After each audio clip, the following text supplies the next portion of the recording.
ไปดีฟังเด้อนี่แค่สิเมืองรถติดรถติดน้ำมันขึ้นเนินแล้วรถติดคนใส่น้ำมันหลายเพราะว่าหลายปั๊มเนี่ย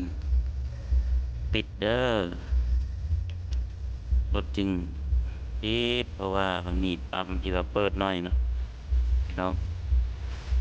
คนใส่น้ำมันเมื่อน้ำมันขึ้นอีกแล้ว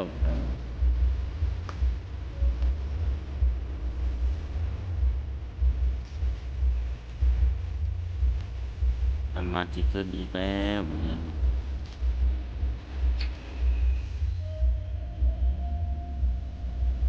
รถติดเป็นสายยาวเหยียดเด้อพี่น้องเอ้ย ลมนาโทมประดิษฐ์เรือปั๊มน้ำมันที่ว่าพอได้เปิดมันรถเต็มเลย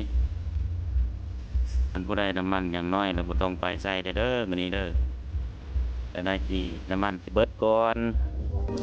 เพราะว่ามันติด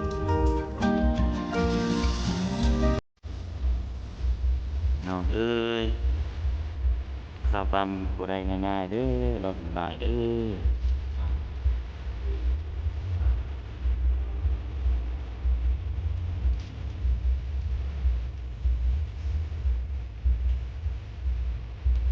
ที่ตูดๆไปเนี่ยก็บ่นี้บ่ได้ใส่ดอกน้ำมันน่ะพอสิใส่แล้วรถหลายโพดก็เลยบ่ได้ใส่ได้ปั๊มไป2ปั๊มแล้วรถเต็ม2ปั๊มแล้ว